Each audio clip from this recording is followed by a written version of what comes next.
Jangan kamu jadikan rumahmu seperti kuburan. Ya, innasyaitona, sesungguhnya setan, ya, yanfiru minal bait, akan lari meninggalkan rumah, allati tuqra'u fihi, yang di rumah itu dibacakan. Ngomong-ngomong udah pada hafal Al-Baqarah kan? Insyaallah. Iyalah. Ayat pertama Alif Lam Mim ya.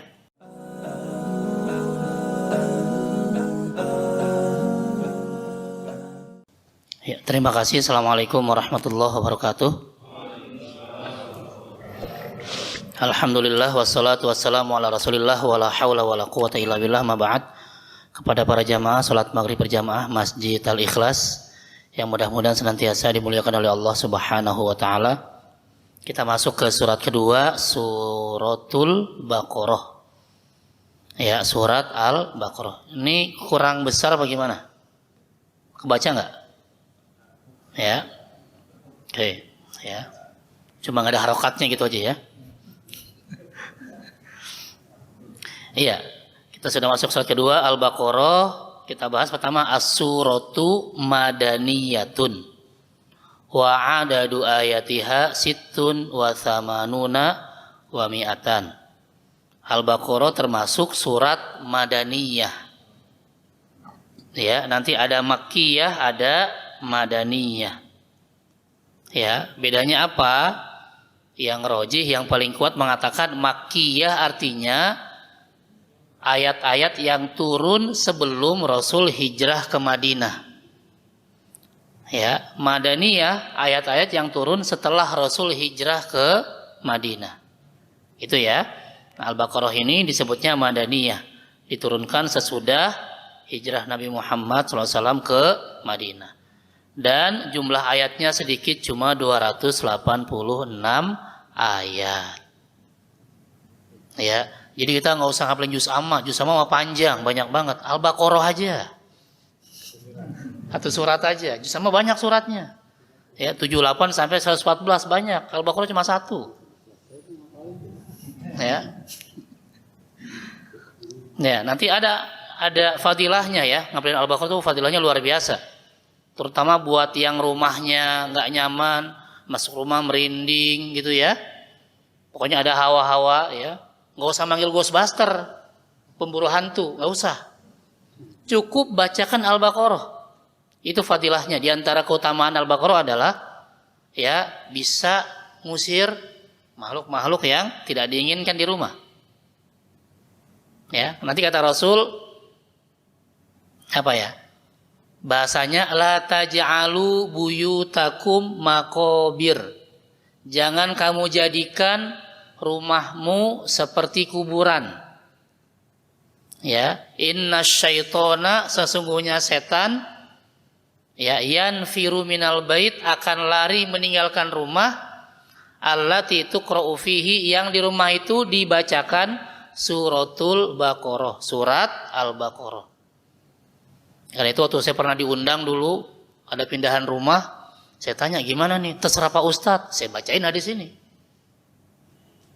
Ya, saya dibacain, Pak Ustadz bacanya berapa ayat? Cuma satu surat. Lah, katanya rumahnya pengen bersih katanya kan. Pak Ustadz kalau satu surat kapan kelarnya? Ya terserah. Nyicil aja, sa'ain dulu. Jadi kita sa'ain aja dah, sa'ain baca kan bareng-bareng. Ini kalau sa'ain setannya gimana? Setannya geser pantat doang, Bu, saya bilang.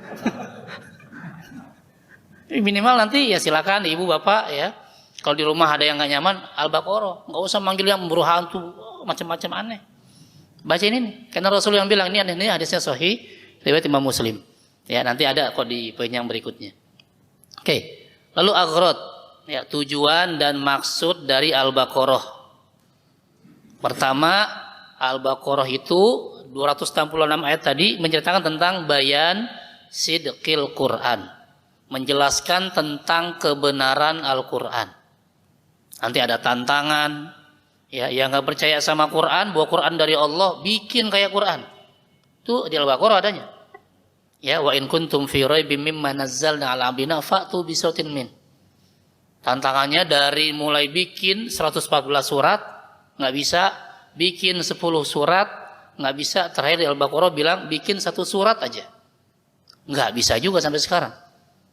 Ya, berarti ya harus yakin bahwa Quran dari Allah Subhanahu wa taala. Yang berikutnya, wa anna da'watahu haqqun, bahwa semua dakwahnya itu benar. La raiba fihi, tidak ada keraguan sedikit pun. Ya, itu bicara di Al-Baqarah. Tantangannya, penjelasannya itu semua ada di Al-Baqarah. Ini kita bicara umum dulu ya. Lalu yang kedua ada bayan asnafin nas amama hidayatil Quran. Nanti Al-Quran, Al-Baqarah menjelaskan bahwa manusia itu terbagi menjadi 3 kelompok. Ya, di Al-Baqarah.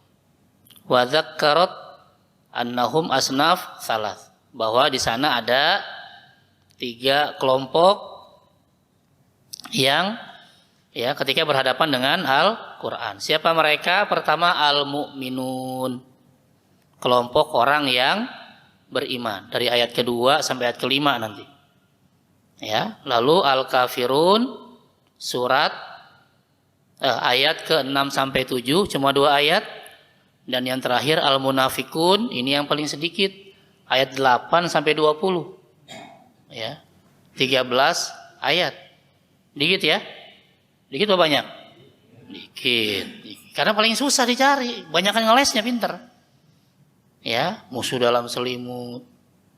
Ya, katanya muslim. Ya. Tapi begitu ngomongin azan disamain sama gonggongan. Aduh. Ya, dibilang kafir kan pasti nggak mau. Ya udah yang 13 ayat ini. Gitu ya. Kurang lebih gitu.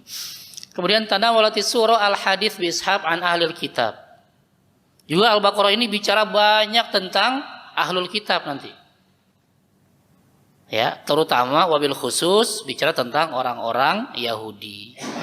Yang dikenal dengan ya Bani Israel, itu banyak tuh. Ya, wahai keturunan Nabi Yakub.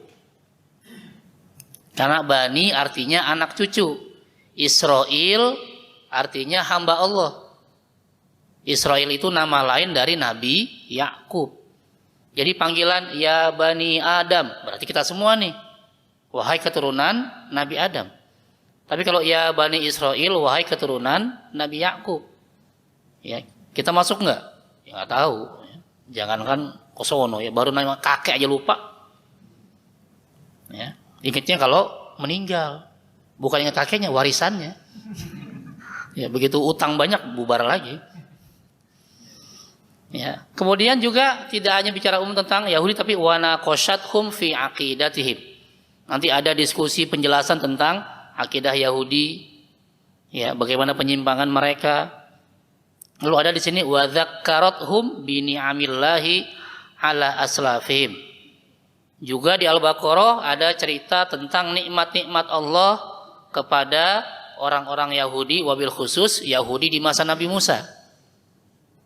Bagaimana mereka awalnya diselamatkan dari Fir'aun, terus nyebrang ke Laut Merah, bukan nyebrang lalu lintas ya, nyebrang laut ya, dan jalannya di dasar laut. Ya, kemudian juga panas, dipayungin lagi sama awan, lapar dikasih makanan dari langit, wah luar biasa enaknya. Tetap aja sesat. Ya. Nah, nanti diceritakan dalam surat Al-Baqarah. Kalau nggak sabar nanti pulang ke rumah baca terjemahnya aja. Ya, nunggu saya kelamaan Ustaz. Udah baca terjemahnya. Sehingga di sana ada kata-kata wa nabbahat al-mu'minin. Al-Baqarah juga memberikan peringatan buat orang beriman. Ila khubthihim wa makrihim. Hati-hati dengan makarnya, dengan kejahatannya orang-orang Yahudi. Ya. Mereka ahli dalam tipu daya. Lalu yang berikutnya yang keempat, bicara Al-Baqarah adalah tentang wa nisful akhir, setengah dari Al-Baqarah yang terakhir bicara tentang janibat tasyri', tentang perundang-undangan Islam. Ya. Apa saja? Li'annal muslimin. Kenapa kok ada tasyri' li'annal muslimin kanu fi bidayati takwini ad-daulatil islamiyah. Kadang kan tadi Al-Baqarah itu turunnya sesudah Rasul hijrah ke Madinah. Di Madinah kan lagi bikin negara Islam, Daulah Islamiyah, karena itu butuh undang-undang, butuh aturan-aturan. Ya, karena umat Islam sedang berada pada fase awal berdirinya negara Islam di Yasrib atau Al-Madinah Al-Munawwarah. Wa hum fi amassil haja ila tasyri'is samawi. Ya, mereka sangat membutuhkan undang-undang langit atau dari Allah Ta'ala alladzi yasiruna alaihi fi hayatihim, yang mengatur kehidupan mereka. Ya, sehingga waqad dzakaratis surah min dzalik, sehingga Al-Baqarah menjelaskan beberapa produk undang-undang yang berkaitan dengan kehidupan manusia, di antaranya adalah al-qisas. Ya, apalagi ahkamus shaum, ahkamul hajj wal umrah, ahkamul jihad fi sabilillah, syu'unil usrah wa ma yata'allaqu biha, wa dzakkarat al-infaq fi sabilillah, wa dzakkarat al-bai' war riba. Ya, di antara yang ada di Al-Baqarah adalah hukum tentang pidana. Ya, kemudian hukum puasa kayak apa? Ya, nanti ada kutiba alaikumusiyam, ada hukum haji dan umroh. Ya, watimul hajj wal umrah lillah. Lalu ada hukum jihad di jalan Allah. Ya, bukan jihad di jalan Sudirman kemarin. Ya, itu bom, bukan jihad. Ya, jihadnya di jalan Allah, bukan di jalan Sudirman. Banyak yang nonton lagi. Juga ada permasalahan keluarga juga dibahas dalam surat Al-Baqarah, ya, atau hukum perdata sekarang. Ada juga hukum infak di jalan Allah bagaimana, mana yang lebih dulu, ya. Lalu ada hukum jual beli dan yang berkaitan dengan riba. Itu juga dibahas dalam surat Al-Baqarah. Ya, sayangnya kita kalau ada pengajian nggak pernah Al-Baqarah, ya Al-Fatihah, kali-kali Al-Baqarah gitu ya. Nggak tahu sampai kapan kelarnya ya. Iya. Dan yang terakhir, khatamatis surah bitawjihil mu'min ila taubah wal inabah, ya. Dan Al-Baqarah ditutup dengan bimbingan kepada orang beriman ila taubah, untuk bertaubat, lalu inabah, kembali kepada Allah. Ya. Lalu apa lagi? At-tadarru' ilallah wa talabin nasri 'alal kuffar. Ya. Kemudian mohon pertolongan atas orang-orang kafir. Ya, wansurna 'alal qaumil kafir, nanti di ayat terakhir Al-Baqarah. Itu sedikit penjelasan tentang kajian surat Al-Baqarah ya. Ada 5 poin. Oke, ada pertanyaan silakan.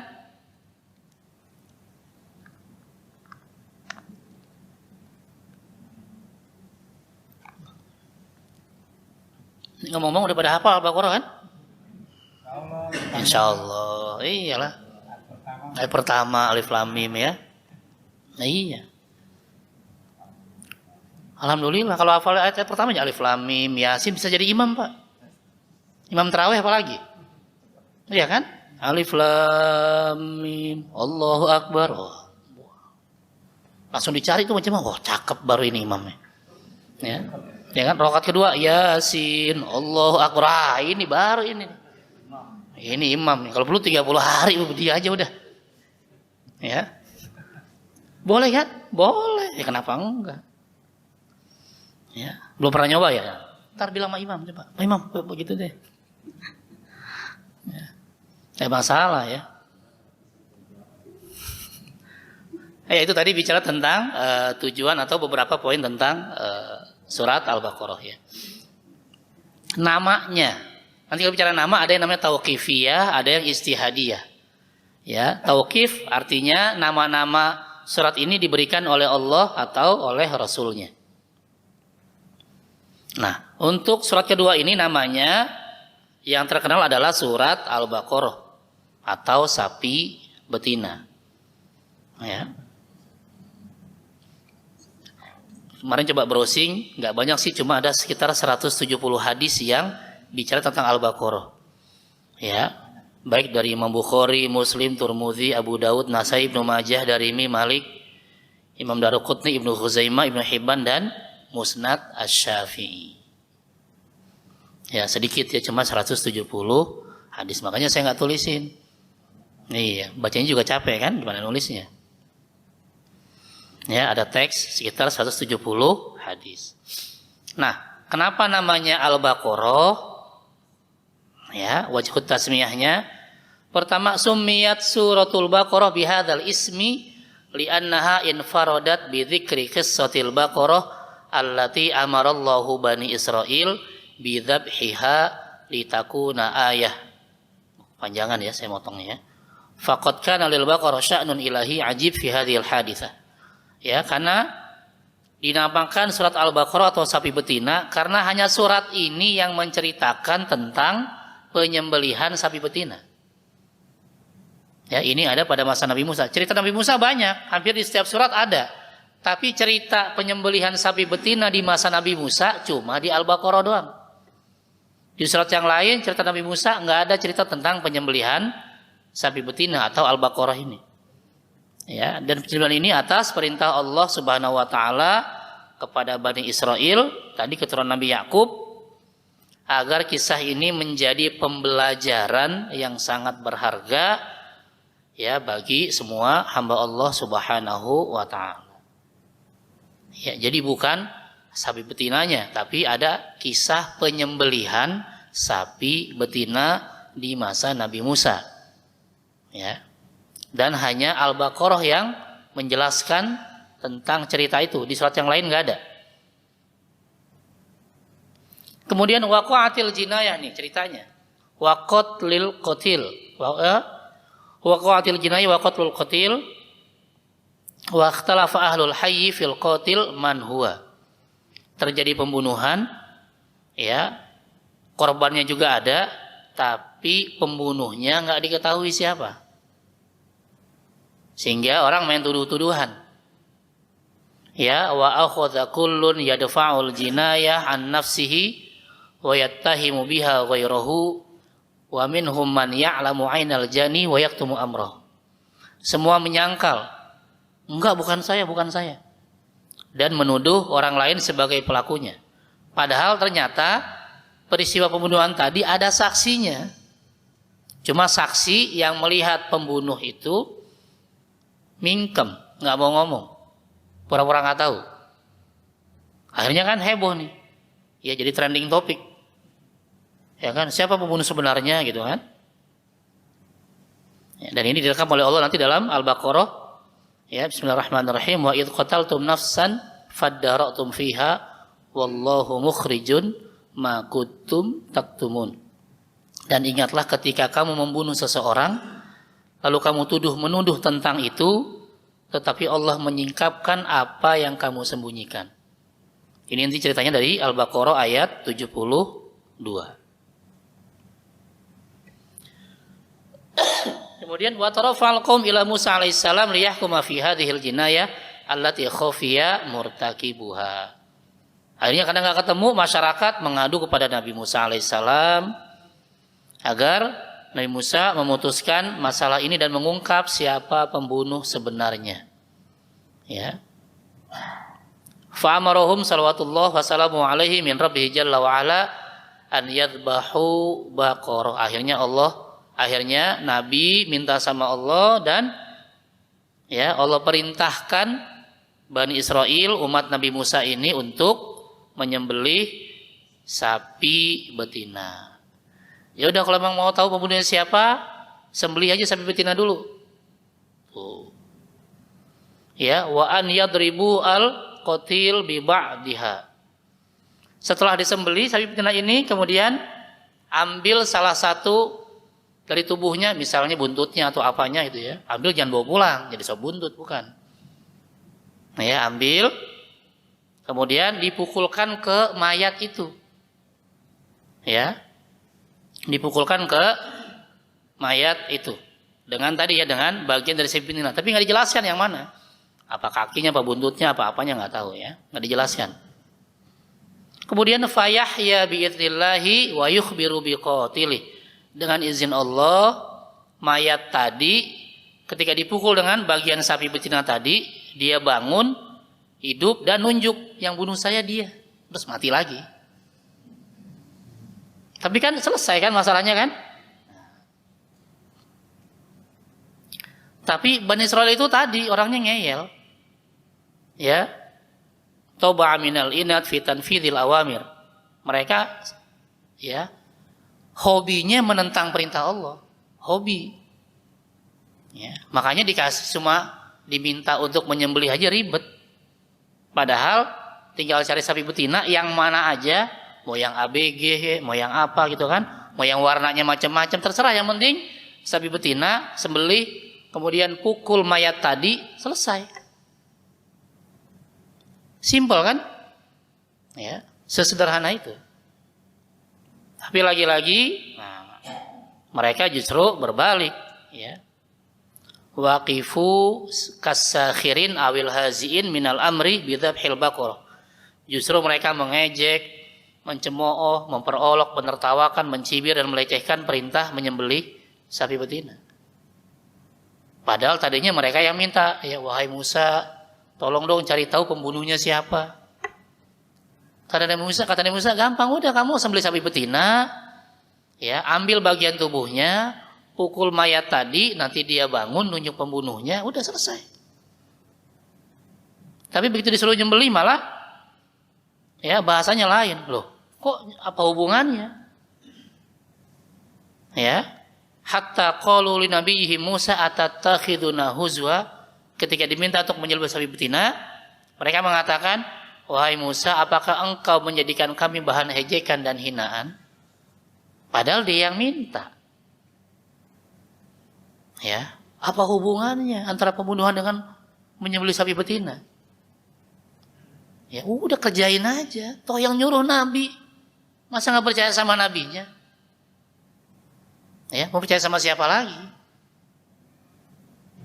Ya, wa maka dari nabiyillah an yaskhar wa au yahza. Padahal nggak mungkin yang namanya nabi utusan Allah itu ngejek, melecehkan dan menghina umatnya, nggak mungkin. Ya, walakinnal qulubal multawiyah tansarifu 'anil haqq wa tu'anid fi qabuli. Tapi hati Bani Israel tadi sudah berpaling dari kebenaran, ya, menentang perintah Allah. Akhirnya fa akhadhu fi su'alihim nabiyahum an awsafil baqarah. Yang tadinya simpel sederhana, tinggal beli sapi betina, sembelih, ambil satu bagian, pukul mayat, nanti dia bangun, dia tunjuk yang membunuh, selesai. Ini malah nanya lagi. Dan pertanyaannya menyulitkan. Kenapa bertanya? Karena tadi asalnya mereka menganggap bahwa Nabi Musa sedang mengejek mereka. Padahal asal itu permintaan mereka kan? Gitu ya. Sehingga terlihat dari pernyataan pertanyaan mereka kepada Nabi tentang sifat-sifat sapi betina. Ada 3 tuh pertanyaannya tuh. Ya di Al-Baqarah. Ya. Sehingga wa aktsaru minas su'al wa syaddadu ala anfusihim fasyaddadallahu alaihim jazaa'a tanattu'ihim. Mereka nanya lagi. Makin ditanya jawabannya makin bikin susah. Nanti ada 3 pertanyaannya. Qalu ud'u lana rabbaka yubayyin lana ma hi. Ya. Nabi Musa coba tanyakan sama Allah, sapi betina tuh kayak apa sih? Coba. Masa sapi betina kayak apa? Dijawab sama Allah, qala innahu yaqulu innaha baqaratun. Ya, terus umurnya segini, jangan terlalu muda, jangan terlalu tua. Udah kerjakan. Kira-kira makin gampang makin susah? Makin susah. Tadi mau nyari yang ABG, mau nyari yang udah sepuh sapinya. Yang penting betina, selesai. Tapi setelah pertanyaan pertama, kata Allah, jangan yang muda banget, jangan yang tua banget. Jadi susah. Lalu Allah tekankan dengan faf'alu ma tu'mar, udah kerjakanlah, jangan nanya lagi. Sekarang tambah 1 syaratnya, sapinya jangan terlalu muda, jangan terlalu tua. Padahal sebelum mereka nanya, mau yang tua nggak masalah, mau yang muda nggak masalah. Bukan mengerjakan, nanya lagi. Qalu ud'u lana rabbaka yubayyin lana ma launuha. Warnanya kayak apa tuh? Kan sapi macam-macam warnanya, coba. Padahal dia mau nyari warna yang mana aja bebas. Karena asalnya memang enggak ada syaratnya. Tapi karena nanya lagi, dijawab makin susah lagi. Qala innahu yaqulu innaha baqaratun, ya, safra. Warnanya yang kuning langsat. faqi'un launuha, yang menyenangkan orang yang melihatnya, tasurun nadhirin. Ini sapi keraton kuning langsat coba. Ya, lebih susah lagi. Akhirnya yang sapinya putih hitam belang-belang nggak laku. Ya, kan makin susah udah nyarinya umurnya yang sekian tadi, tambah lagi yang warnanya kayak apa, nanya lagi. Yang ketiga ini makin ribet lagi. Qalu ud'u lana rabbaka yubayyin ma hiya innal baqara tashabaha alaina wa inna insyaallahu lamuhtadun. Ya, buat kami sapi itu masih samar. Coba bayangin aja masih samar. Ya. Tapi kalau mau engkau jelaskan lagi wahai Nabi Musa, maka kami insya Allah bisa melakukannya. Makanya Ibnu Katsir dalam tafsirnya mengatakan, seandainya mereka nggak mengatakan insya Allah, nggak bisa melakukan itu. Karena ya makin berat susahnya, syarat-syaratnya.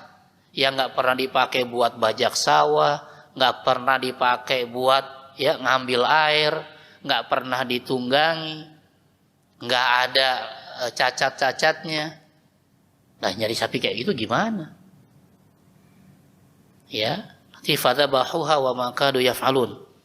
Mereka akhirnya mampu dan mereka hampir nggak bisa melakukannya. Karena pertanyaannya mempersulit diri mereka sendiri. Kenapa mereka nanya? Karena sejak awal mereka udah suuzon, sudah negatif thinking sama Nabi Musa. Ah, Nabi Musa ngejek kita nih. Orang nanya pembunuh siapa, malah suruh motong sapi. Ya, kalau nabinya saja mereka sudah suuzon, apalagi dengan yang lain. Ya, sya'nuhu fi kulli mutasyaddid mutanatti wa haddadaha lahum fi da'ira minasin wal awsaf wal amal. Akhirnya jawabannya bikin mereka ribet kan, usianya dijelaskan, karakter sapinya kayak apa, pekerjaannya kayak gimana. Ya, dan makin menyulitkan mereka. Ya, akhirnya setelah berkeliling mencari ya sesudah usia, warna, karakternya, mereka merasakan kebingungan dan kesulitan. Akhirnya mereka ya mendapatkan dan menyembelihnya dan nyaris tidak mampu melaksanakan perintah itu. Al-Baqarah ayat 71. Ini peristiwa ini yang direkam dan dijadikan nama surat. Ya. Itu cerita tentang Al-Baqarah. Oke, ada pertanyaan?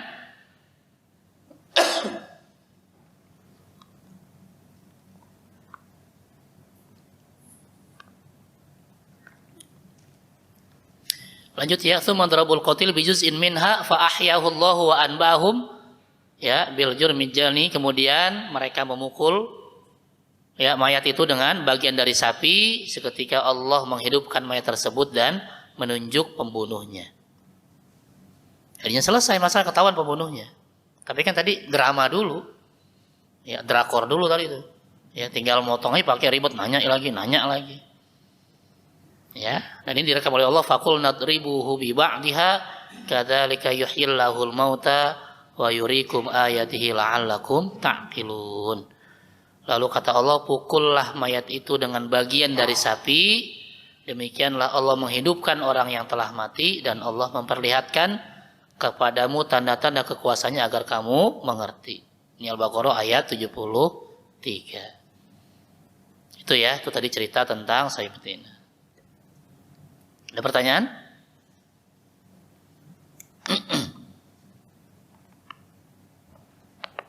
Ya, wa qad infaradat hadhihi surah bi dzikri tilkal qissah wa min ajliha summiyat suratul Baqarah.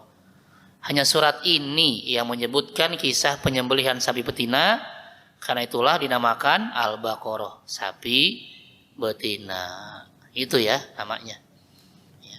Karena ada kisah penyembelihan yang sebenarnya mudah tapi dibikin susah. Ada yang begitu enggak? Ada urusannya gampang dibikin susah. Ya. Dulu sampai ada iklannya ya, mau nempel aja lama banget ya. Ya, kalau tinggal stempel doang. Ya, itu nama Al-Baqarah. Yang kedua, surat kedua ini punya nama lain yaitu Az-Zahra. Jadi kalau dibilang, ayo baca surat Az-Zahra, ya ini juga, Al-Baqarah juga. Ya, Az-Zahra. Ya, ada sekitar 6 hadis yang menyebutkan masalah ini, tapi disebutnya dalam hadis tadi Az-Zahrawain. artinya dua cahaya yang terang benderang. Jadi Zahraq adalah cahaya yang terang benderang. Tapi Al-Quran menyebutkannya Az-Zahrawain karena ya dua cahaya ini adalah Al-Baqarah dan Ali Imran. Ya, Al-Baqarah dan Ali Imran. Ada di hadis Muslim, Ahmad dan Ibnu Hibban bicara masalah Az-Zahrawain. Ya, kemudian penjelasannya belum saya terjemahkan ya. Tadi itu ya intinya Az-Zahra adalah artinya dua cahaya yang terang benderang. Ya.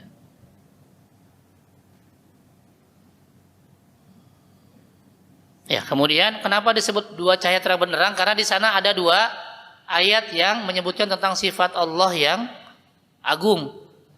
Ya, yaitu di surat Al-Baqarah ayat 255 ayat kursi. Bismillahirrahmanirrahim. Allahu la ilaha illa huwal hayyul qayyum. Ya, sifat Allah yang agung itu ini Al-Hayyu Al-Qayyum, yang maha hidup dan ya berdiri sendiri. Lalu di Ali Imran juga sama, ayat 1 dan 2-nya Alif Lam Mim. Allahu la ilaha illa huwal hayyul qayyum. Ini adalah nama Allah yang agung.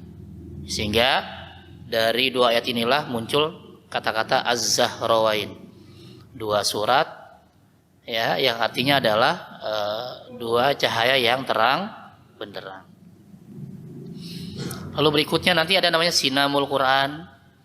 Ya. Artinya a'lahu yang Al-Quran yang tertinggi ya.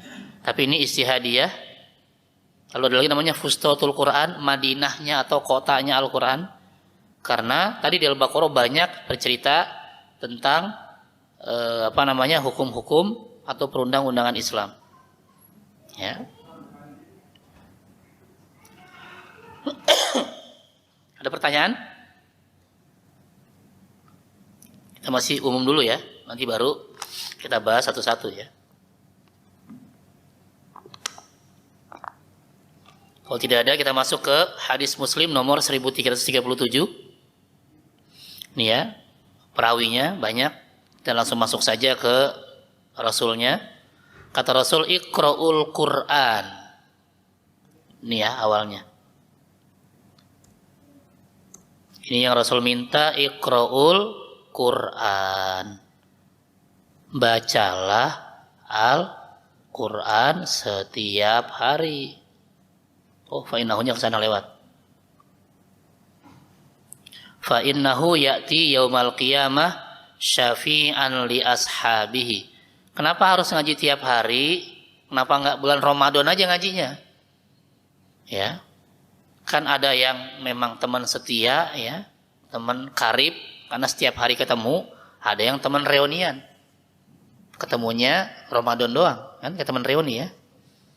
Nah, kita enggak tahu nih Qur'annya jadikan teman akrab atau teman reuni. Ya. Kalau teman reuni kan nanti tunggu Ramadan nih, bentar lagi Ramadan ya. Ngaji ya. Gitu kelar Ramadannya, Lebaran taruh lagi di atas. Paling tinggi atas lemari. Dan enggak bisa diambil. Ya. Taruh pada tahun depan baru diambil lagi, debuan. Ngaji lagi. Ya, padahal perintahnya baca Quran setiap hari. Kenapa? Karena kata Allah nanti Al-Quran akan datang pada hari kiamat untuk memberikan syafaat atau pertolongan kepada siapa? Sahabat karibnya, tuh bukan sahabat reuniannya, bukan sahabat karib. Jadi kalau kita mau ditolong, dibantu, ya dimudahkan masuk surga, ngajinya tiap hari. Ya, berapa ayat semampunya. Karena nanti ada hadis yang lain kata Rasul, ya, ahabbul a'mal ilallahi adwamuha.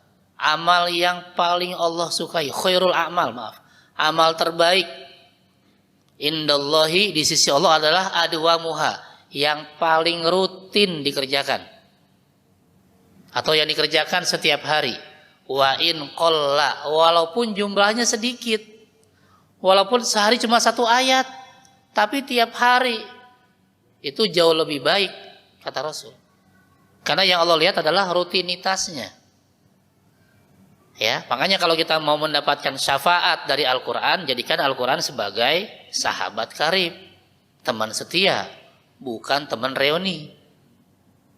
Ya, teman reuni kalau ingat kan, kalau nggak ingat udah repot. Nah, lanjutannya Iqra'u Az-Zahrawain. Bacalah 2 surat yang artinya adalah tadi 2 cahaya yang terang benderang. Siapa? Mana? Al-Baqarah dan Ali Imran. Tuh. Dikit cuma 2 surat kan? Al-Baqarah 286, Ali Imran cuma 200 pas. Dikit kan? Dikit. Rasul pernah sholat 1 rakaat dengan 3 surat ini. Ya, suatu hari Rasul sholat malam, sholat tahajud. Bukan sholat wajib, sholat tahajud di masjid sendirian. Diintip sama sahabat-sahabat, oh Rasul sholat. Ikut Abdullah bin Mas'ud. Ya, ikut jadi makmum. Padahal tahajud asalnya sendirian, munfarid. Tapi yang namanya sahabat kan pengen dekat terus sama Rasul. Akhirnya dia jadi makmum. Ternyata Rasul lagi baca Al-Baqarah. Nah, ya, kata Ibnu Mas'ud dalam hatinya, dicerita tuh di hadis tadi, paling cuma 100 ayat ruku. Paling cuma 100 ayat. Berarti sudah biasa mereka sholat dengan 100 ayat. Lah kita baru baca alif lam mim, ada yang mundur pindah masjid. Oh, panjang nih. Ya, tapi begitu qul ya ayyuhal, ini baru Allah pengikut ya. Ya, nunggu dulu suratnya apa yang dibaca. Ya, ternyata setelah 100 ayat Rasul nggak ruku, lanjut. Ya, kata Ibnu Mas'ud paling 200 ayat. Setelah 200 ayat ternyata masih lanjut. Kata Ibnu Mas'ud paling Al-Baqarah ruku masih sanggup. Ternyata setelah Al-Baqarah selesai, Rasul lanjut surat An-Nisa. Cuma 176 ayat. Setelah An-Nisa baca Ali Imran 200 ayat dalam 1 rakaat. Kata Ibnu Mas'ud tadi, kalau bukan Rasul imamnya, saya udah duduk saking gak kuatnya. Nah, itu Ibnu Mas'ud. Coba kalau kita udah kabur duluan, bukan duduk lagi. Ya, pura-pura batuk lah, pura-pura apa kan udah ngilang. Ya, jadi Az-Zahrawain ini biasa.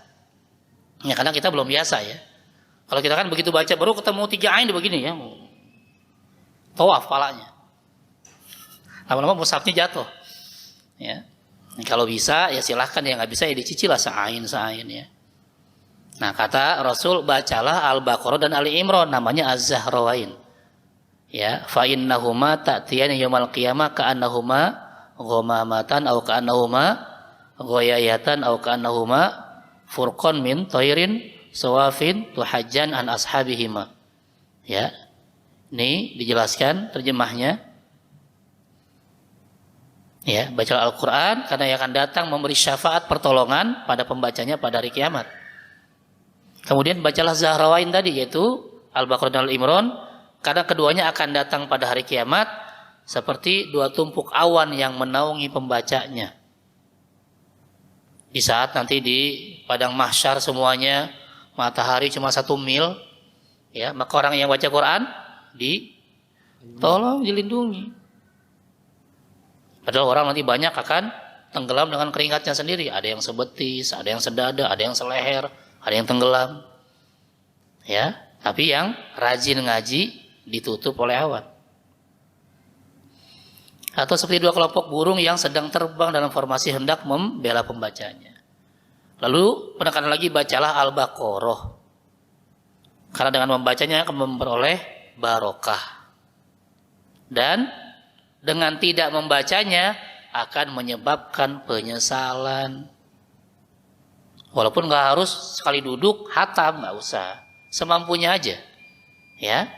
Dan pembaca tidak dapat dikuasai, dikalahkan oleh tukang-tukang sihir. Tuh. Jadi kalau mau aman dari santet segala macam, rajin baca Al-Baqarah minimal. Ya, dikit, cuma 286. Ada yang pernah nyoba? Ya, coba aja, nggak masalah. Ya. Kalau imam mah pasti kuat, siap. Ya. Ntar begitu assalamualaikum udah nggak ada makmumnya. Ya, itu ya. Jadi penekanannya ini. Jadi ada Az-Zahrawain, Al-Baqarah, Al-Imran. Kalau nggak bisa minimal Al-Baqarah. Ya, kalau nggak bisa ya dicicil lah. Ya, terutama tadi ya buat orang-orang yang khawatir banyak. Ini dia nih ya. Nih, tadi yang saya bacakan, la taj'alu buyutakum maqabir innasyaiton yanfiru minal baitil ladzi tuqra'u fihi suratul Baqarah. Ya, hadis Muslim nomor 1300. Nih, janganlah kalian jadikan rumah-rumah kalian sebagai kuburan. Sesungguhnya setan akan lari dari rumah yang di dalamnya dibacakan surat Al-Baqarah. Jadi kalau tiba-tiba anak nangis, kita merinding, udah ngaji aja Al-Baqarah. Ya bukan Al-Baqarah, bukan. Baca ayatnya. Jadi zikir Al-Baqarah ya. Ntar datang sapi lagi. Ya. Oh, iya. Makanya dengerinnya serius, jangan dengerin sambil begini-begini. Tadi kata Ustaz suruh baca Al-Baqarah, dizikir Al-Baqarah. Bukan ya. Baca surat Al-Baqarah. Kalau bisa sampai hatam. Nggak bisa ya udah semampunya. Ya, tadi saya bilang ya kalau sains Ustaz ya udah paling geser dikit ya. Tapi kalau baca Al-Baqarah sampai selesai, setannya kabur udah minggat. Ya, besok merinding lagi, baca lagi udah, kuat-kuatan aja. Ya. Nanti kalau yang diundang rumah baru Al-Baqarah aja dibaca. Ya. Makanya jangan ya, kalau bisa habis Isya tuh ngajinya kan paling kelar subuh ya. Sekalian. Oke. Ada pertanyaan? Silakan Pak Asep.